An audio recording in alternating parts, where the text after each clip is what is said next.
Hello friends, मैं वंदना त्रिपाठी स्वागत करती हूँ आपका अपने यूट्यूब चैनल सत्यम क्लासेस में। आज मैं आपके बीच उपस्थित हूँ संस्कृत विषय लेकर। संस्कृत विषय पढ़ने से पहले जानेंगे हम संस्कृत क्या है और ये कैसी भाषा है। तो संस्कृत एक भाषा है जो पूर्णतः वैज्ञानिक भाषा है और संस्कृत सबसे प्राचीन भाषा है।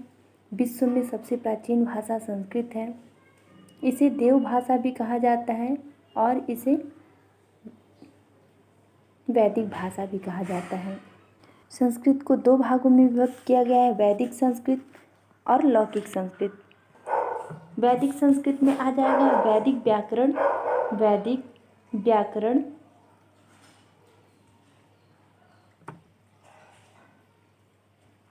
और वैदिक साहित्य।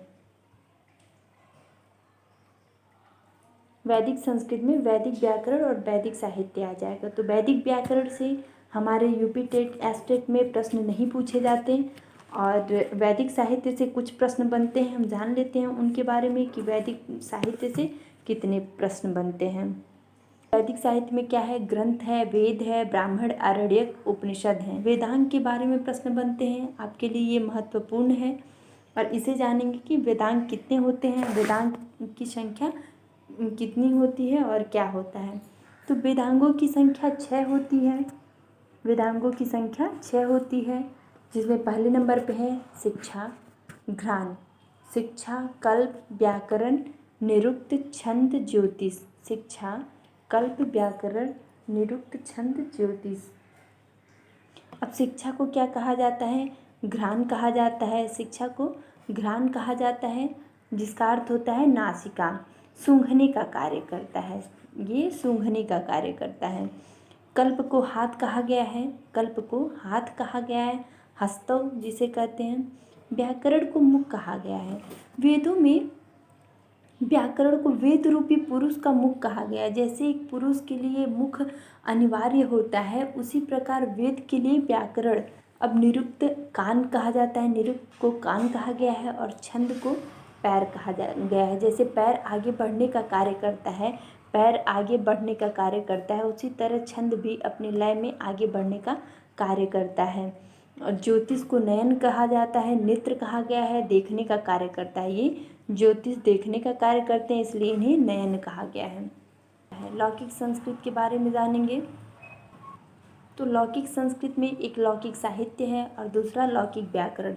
लौकिक साहित्य और लौकिक व्याकरण। तो लौकिक साहित्य से प्रश्न बनते हैं, इसलिए हम लौकिक साहित्य के बारे में थोड़ा चर्चा कर लेते हैं। लौकिक साहित्य का पहला काव्य, अगर प्रश्न पूछ लिया जाए कि लौकिक साहित्य का पहला काव्य कौन सा होता है, तो आप कहेंगे कि लौकिक साहित्य का पहला काव्य रामायण है, जिसे आदि काव्य कहा जाता है। इसके रचयिता कौन थे? इसके रचयिता वाल्मीकि थे। इसके रचयिता वाल्मीकि हैं। इसके रचयिता वाल्मीकि हैं, इसलिए वाल्मीकि को आदि कवि कहा जाता है। रामायण को आदि काव्य कहा जाता है। इसके रचयिता वाल्मीकि हैं, इसीलिए इनको आदि कवि की संज्ञा दी गई है, इसलिए इन्हें आदि कवि कहा जाता है। इसका एक और नाम चतुर्विंशति सहस्त्र संहिता है। रामायण का एक नाम और है जिसे कहते हैं चतुर्विंशति सहस्त्र संहिता। चतुर्विंशति सहस्त्र संहिता क्यों कहा जाता है इसे? क्योंकि इसमें 24,000 श्लोक हैं। इसमें 24,000 श्लोक होने के कारण इसे चतुर्विंशति सहस्त्र संहिता कहा जाता है। अब इसे किस में बांटा गया है? इसे कांडों में विभक्त किया गया है। रामायण को जैसे अध्याय में विभक्त किया जाता है, गीता का अध्याय में विभक्त हुआ था, इसी तरह रामायण को कांडों में विभक्त किया गया है। अब कांड कितने हैं इसमें? रामायण को कांडों में विभक्त किया गया है। कितने कांड हैं इसमें? 7 कांड हैं। 7 कांड एक है बाल कांड, अयोध्या कांड, अरण्य कांड, किष्किंधा कांड, सुंदर कांड, युद्ध कांड, उत्तर कांड। क्या इन 7 कांडों से प्रश्न क्या बन सकता है कि सबसे बड़ा कांड कौन सा है और सबसे छोटा कांड कौन सा है? तो सबसे बड़ा कांड जो है वो युद्ध कांड है। रामायण में सबसे बड़ा कांड युद्ध कांड है और सबसे छोटा कांड जो है वह है किष्किंधा कांड। सबसे छोटा कांड किष्किंधा कांड है। सबसे छोटा कांड किष्किंधा कांड। एक प्रश्न और बहुत ही इम्पॉर्टेंट है जो आपके लिए जानना ज़रूरी है और इसे याद भी कर लीजिएगा आप कि रामायण में कौन सा रस है। पूछ सकता है प्रश्न कि रामायण में कौन सा रस है, तो आप बताएंगे कि ये करुड़ रस है। कौन सा रस है? करुड़ रस है। तो हमने जाना रामायण के बारे में कि इसमें कितने श्लोक हैं, 24,000 श्लोक हैं। इसे चतुर्विंशत सहस्त्र संहिता इसीलिए कहा जाता है क्योंकि इसमें 24,000 श्लोक हैं। और इसका सबसे बड़ा कांड जो होता है वो युद्ध कांड होता है जिसमें 128 सर्ग हैं। और सबसे छोटा कांड जो है वो किष्किंधा कांड है। महाभारत के बारे में तो आप लोग सुने ही होंगे और देखे भी होंगे। अभी लॉकडाउन में सीरियल चला था तो बहुत सभी लोग, मेरे ख्याल से सभी लोग महाभारत रामायण ये सब ज़्यादातर लोग देख रहे होंगे। अगर आपको पसंद होगा तो देखते होंगे, नहीं पसंद होगा तो नहीं देखते होंगे। अब देखिए जान लेते हैं कि महाभारत क्या है। महाभारत एक महाकाव्य है। इसे कह सकते हैं विश्व का सबसे विशाल ग्रंथ है। और जिसके रचयिता कौन है? कृष्ण द्वैपायन वेद व्यास। कृष्ण द्वैपायन वेद व्यास। कृष्ण द्वैपायन वेद व्यास हैं। इनके रचयिता कौन है? महाभारत के रचयिता कृष्ण द्वैपायन वेद व्यास हैं। इसे विभक्त किया गया है पर्वों में। इसे रामायण को कांडों में विभक्त किया गया था, इसे पर्वों में विभक्त किया गया है। किसमें? पर्वों में विभक्त किया गया है। इसके 18 पर्व हैं। महाभारत के 18 पर्व हैं जिसमें श्लोकों की संख्या 1,00,000 है। इसमें श्लोकों की संख्या 1,00,000 है, इसीलिए इसे सतसहस्त्र संहिता कहा गया है। सतसहस्त्र संहिता कहा गया है। फ्रेंड्स ये नाम बहुत इम्पॉर्टेंट है, आपसे पूछ सकता है, इसे आप याद रखिएगा। हाँ, अब इसमें कुछ प्रश्न और पूछ सकते हैं, जान लेते हैं उनके बारे में। महाभारत में पहला पर्व जान लेते हैं कि कौन सा है। पहला पर्व आदि पर्व है। ये इसलिए बहुत अधिक महत्वपूर्ण है क्योंकि इसमें अभिज्ञान शाकुंतलम नामक नाटक लिखा गया है। विश्व का सबसे प्रसिद्ध नाटक है अभिज्ञान शाकुंतलम। ये प्रश्न बन सकते हैं, इसे याद रखिएगा, आप लोग लिख लीजिएगा कहीं, अभिज्ञान शाकुंतलम। अभिज्ञान शाकुंतलम सबसे प्रसिद्ध, विश्व का सबसे प्रसिद्ध नाटक है।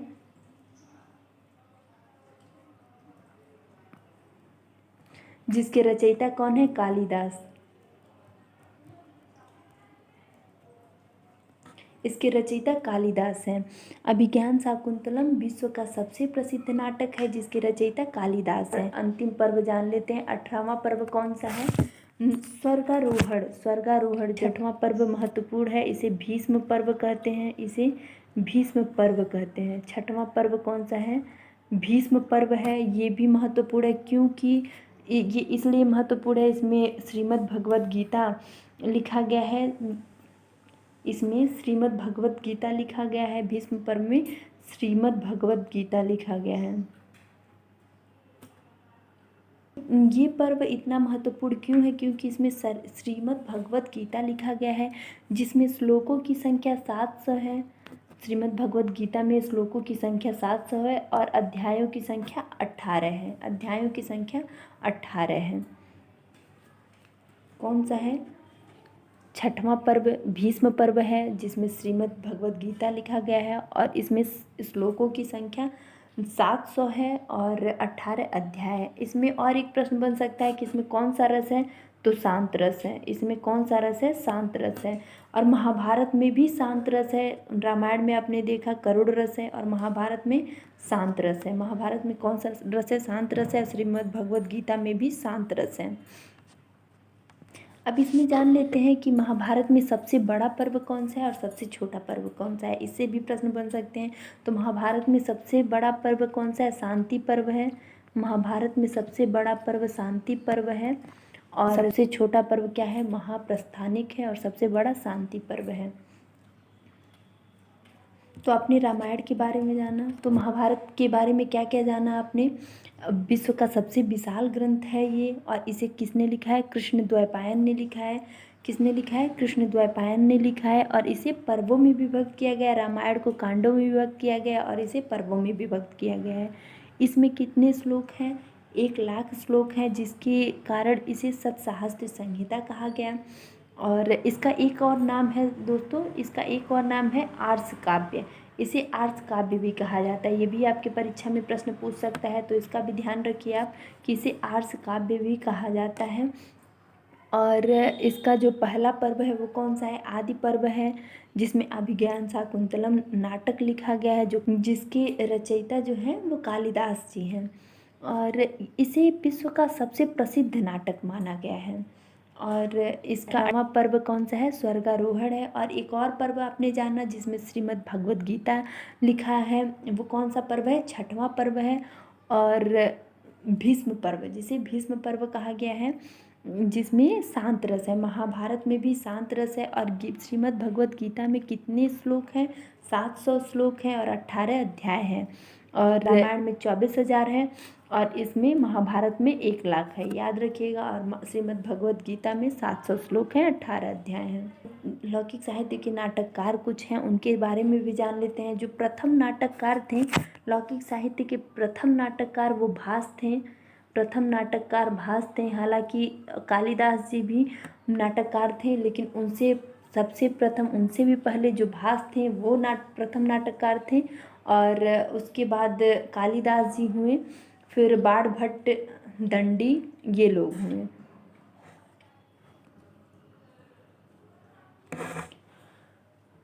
लौकिक व्याकरण। लौकिक व्याकरण में सबसे पहले आप पूछेंगे कि लौकिक क्या है। लौकिक के बारे में जान लेते हैं कि लौकिक है लोक व्यवहार में प्रचलित, लोक व्यवहार में जो प्रचलित है उसे ही लौकिक कहते हैं। लोक व्यवहार में प्रचलित है उसे ही लौकिक कहते हैं। अब लौकिक आपने जाना कि लोक व्यवहार में प्रचलित जो है उसे लौकिक कहते हैं। अब व्याकरण की शुरुआत कहाँ से हुई, कैसे हुई, ये जान लेते हैं। तो व्याकरण क्या है? जहाँ पर शब्दों की उत्पत्ति और निष्पत्ति बताई जाए। व्याकरण जहाँ पर शब्दों की उत्पत्ति और निष्पत्ति बताई जाए उसे क्या कहते हैं? व्याकरण कहते हैं। व्याकरण में जहाँ पर शब्दों की निष्पत्ति और उत्पत्ति बताई जाए उसे व्याकरण कहते हैं। आप ये भी कह सकते हैं कि व्याकरण का प्रमुख कार्य किसी भाषा को अनुशासित करना होता है। भाषा को अनुशासित करना होता है, उस पर अंकुश लगाना होता है। व्याकरण में पाणिनि का प्रमुख योगदान रहा है। और दूसरे नंबर पे कात्यायन है, कात्यायन दूसरे नंबर पे हैं। और तीसरे नंबर पे पतंजलि हैं, तीसरे नंबर पे पतंजलि हैं। इन्हें त्रिमुनि भी कहा जाता है, इन्हें त्रिमुनि कहा जाता है। इन तीनों लोग को त्रिमुनि कहा जाता है। आपके परीक्षा में प्रश्न बनते हैं इनसे, आप याद रखिएगा, ध्यान से सुनिए इसे। और इसे एक नाम इसका और है मुनित्रय, इनका एक नाम और है मुनित्रय। इन्हें त्रिमुनि भी कहा जाता है और मुनित्रय भी कहा जाता है। पाणिनि त्रिमुनियों में सबसे प्रथम आचार्य हैं। पाणिनि कौन है? त्रिमुनियों में सबसे प्रथम आचार्य है। अब कहा जाता है कि पाणिनि एक बहुत ही कमज़ोर छात्र थे। इनके गुरु द्वारा पाठशाला से निष्कासित करने पे ये चले गए भगवान शिव का आराधना करने और वहाँ तप करने लगे। घोर तप करने के बाद भगवान शिव प्रसन्न हुए और आए इन्हें आशीर्वाद देने, इन्हें वर देने। जब आए तो देखें कि ये ध्यान में मग्न थे। नटराज का मतलब होता है नृत्य भंगा में, नृत्य भंगा में आए थे। उन्होंने उल्लासित होके नृत्य कर, जब ये नहीं जगे तो वो उल्लासित होके नृत्य करने लगे, जिसे कहते हैं नृत्यावसाने नटराज राजो ननाद ढक्काम नव पंचवारम उद्धर तुकाम सनकाद सिद्धांत द्विमर्से शिवसूत्र जालम।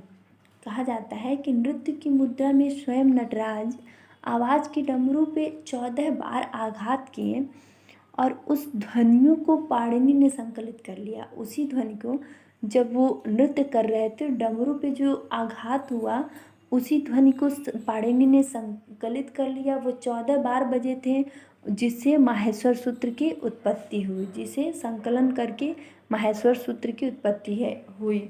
अब शिव से जन्म हुआ है माहेश्वर सूत्र का, इसलिए इसका नाम शिव सूत्र। पाणिनि द्वारा रचित अष्टाध्यायी में कितना 4000 श्लोक हैं।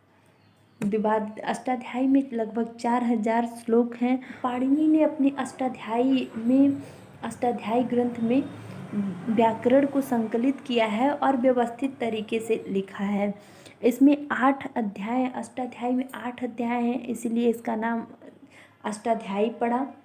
और इसमें 4 पाद हैं, प्रत्येक अध्याय में 4 पाद हैं। 8 अध्याय हैं तो प्रत्येक अध्याय में 4 पाद हैं, जिससे 32 पाद हुए। और इसका समय क्या था, 450 ईसा पूर्व था। अब अष्टाध्यायी में जो पहला, अष्टाध्यायी को अष्टक भी कहा जाता है। इसे किस में लिखा गया है, सूत्र शैली में लिखा गया है। अष्टाध्यायी को सूत्र शैली में लिखा गया है। और इसका जो पहला सूत्र है वो वृद्धिरादैच है। इसका पहला सूत्र वृद्धिरादैच है और अंतिम सूत्र जो है वो अ है। पहला सूत्र वृद्धिरादैच है और अंतिम सूत्र अ है। अष्टाध्यायी का एक और नाम है लिंगानुशासनम। लिंगानुशासनम अष्टाध्यायी का एक और नाम है। इसे शब्दानुशासनम अथवा शब्दानुशासनम है। इसे सूत्र शैली में लिखा गया है। इसे किस में लिखा गया है, इसमें अगर पूछेंगे जैसे कोई हर एक ग्रंथ किसी लिपि में लिखी जाती है तो इसे सूत्र शैली में लिखा गया है। इसे ना गद्य में लिखा गया है ना ही पद्य में लिखा गया है, इसे सूत्र शैली में लिखा गया है। और ये सूत्र शैली में लिखा है, इसीलिए पाणिनि को सूत्रकार भी कहा जाता है। इनके माता पिता के बारे में भी जान लेते हैं। इनके माता का नाम दाक्षी था। इनके माता का नाम दाक्षी था तथा पिता का नाम क्या था, पढ़नी। इनके पिता का नाम पढ़नी तथा माता का नाम दाक्षी था। अब जान लेते हैं कात्यायन के बारे में। कात्यायन वार्तिक, कात्यायन कौन थे, कात्यायन ने वार्तिक लिखा था।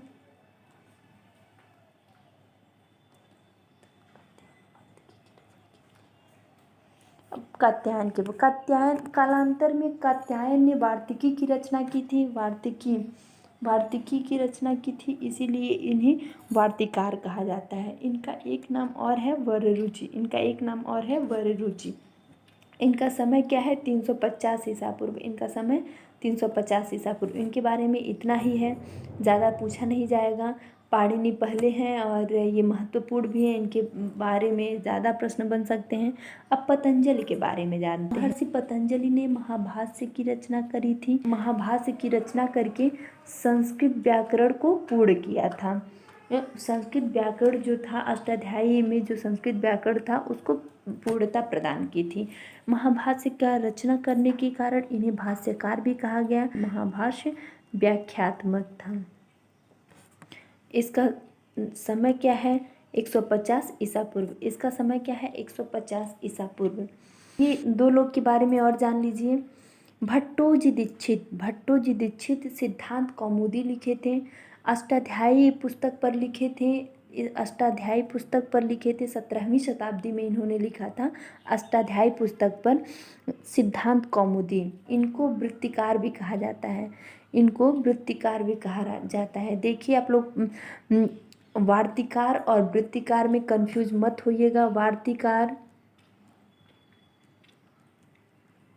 और वृत्तिकार में कंफ्यूज मत होइएगा। आगे जैसा कि आप पढ़े हैं कि कात्यायन को वररुचि कहा जाता है और वार्तिकार भी कहा जाता है। वार्तिकी की रचना किया था उन्होंने, इसीलिए उन्हें वार्तिकार कहा जाता है और इन्हें वृत्तिकार कहा जाता है। भट्टोजी दीक्षित, ये भी प्रश्न आपको कंफ्यूज कर सकता है, इसलिए ख्याल रखिए। भट्टोजी दीक्षित को वृत्तिकार कहा जाता है, जिन्होंने सिद्धांत कौमुदी लिखी थी।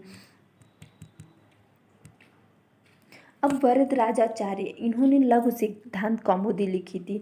सिद्धांत कौमुदी का ही संक्षिप्त रूप था लघु सिद्धांत कौमुदी। तो आपने आज वैदिक साहित्य और लौकिक साहित्य के बारे में पढ़ा।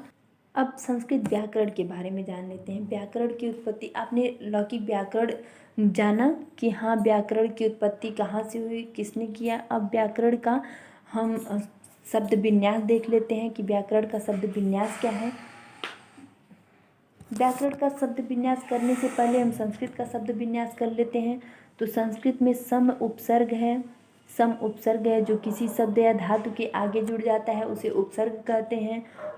और क्री धातु है, सम उपसर्ग क्री धातु। और त प्रत्यय है, क्री धातु है, सम उपसर्ग है, क्री धातु है तो प्रत्यय है, प्रत्यय पीछे किसी शब्द या धातु के पीछे जुड़ता है और उपसर्ग शब्द या धातु के आगे जुड़ता है। अब व्याकरण का शब्द विन्यास कर लेते हैं। व्याकरण का शब्द विन्यास कर लेते हैं। क्या है? बी आंग क्री ल्युट। तो इसमें बी है उपसर्ग है, बी उपसर्ग है, आंग भी उपसर्ग है। जैसा कि हिंदी में आ होता है, संस्कृत में उसी को आंग लिख दिया गया है, ङ जोड़ दिया गया है। और क्री धातु है, क्री धातु है जिसका अर्थ होता है करना, क्री धातु जिसका अर्थ होता है करना। और ल्युट क्या होता है? प्रत्यय होता है। क्री और ल्युट दोनों मिलकर करण बना लेते हैं। जब आगे पढ़ेंगे हम तो इसके बारे में विस्तृत रूप से जानेंगे। व्याकरण का प्रमुख कार्य क्या है? भाषा को अनुशासित करना। जैसा कि आपको हम पहले ही बताएं, व्याकरण का कार्य भाषा को अनुशासित करना होता है। संस्कृत में लिखा गया है मुखम व्याकरणम स्मृतम, मुखम व्याकरणम स्मृतम। व्याकरण को वेद रूपी पुरुष का मुख स्वीकार किया गया है। अब जानेंगे माहेश्वर सूत्र के बारे में। माहेश्वर सूत्र पाणिनि द्वारा संकलित माहेश्वर सूत्र के बारे में जान लेते हैं। नृत्यावसाने नटराज राजो ननाद ढक्काम नव पंचवारम उद्धर तु काम सनकादि सिद्धांत द्विमर्षे शिवसूत्र चालम। तो क्या है? इसमें जाता है नृत्य की मुद्रा में स्वयं नटराज, नृत्यावसाने नृत्य की मुद्रा में स्वयं नटराज, ननाद ढक्काम नौ पंचवारम, आवाज़ के डमरू से 9 5 14 होता है, 9 पंचवारम। उद्धर तु काम सनकादि सिद्धांत, 14 बार आघात किए उस ध्वनि को पाणिनि ने संकलन कर लिया, उस ध्वनि का पाणिनि ने संकलन कर लिया और माहेश्वर सूत्र लिखे। माहेश्वर सूत्र को शिव ने जन्म दिया था, इसीलिए इसका नाम शिव सूत्र पड़ा। और संकलन किसने किया था? पाणिनि। अगर प्रश्न पूछा जाता है कि माहेश्वर सूत्र का जन्म किसने दिया, तो शिव को कहा जाएगा, शिव द्वारा दिया गया है। लेकिन अगर संकलन पूछा जाएगा तो पाणिनि ने किया था। माहेश्वर सूत्र के और नाम होते हैं, परीक्षा में पूछ सकते हैं। अगर दूसरे नाम से पूछ दिया तो आप लोग नहीं जानेंगे, तो नहीं बता पाएंगे। शिव सूत्र, शिव सूत्र कहा जाता है, चूँकि शिव से जन्म हुआ था इसलिए शिव सूत्र कहा गया। माहेश्वर महेश से उत्पत्ति हुई इसलिए माहेश्वर सूत्र भी कहा जाता है। 14 सूत्र हैं इसलिए चतुर्दश सूत्र कहा जाता है। प्रत्याहार सूत्र कहा जाता है क्योंकि इसका प्रत्याहार बनाया जाता है। वर्ण समाम्नाय कहा जाता है और अक्षर समाम्नाय कहा जाता है। इसे वर्ण समाम्नाय और अक्षर समाम्नाय भी कहा जाता है।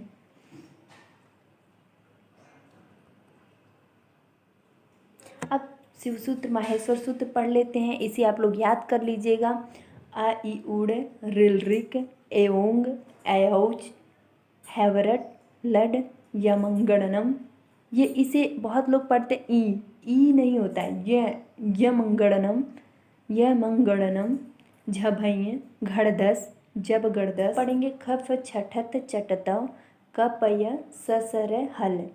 कैसे पढ़ेंगे? अयुड़ ऋल एओंग ऐऔच हैवरट लड यमंगणनम झभैय घड़दस जब गड़दस खप छठत चटतव कपय ससर हल। अब आगे पढ़ेंगे, अगली क्लास में हम चर्चा करेंगे वर्णमाला के बारे में। धन्यवाद।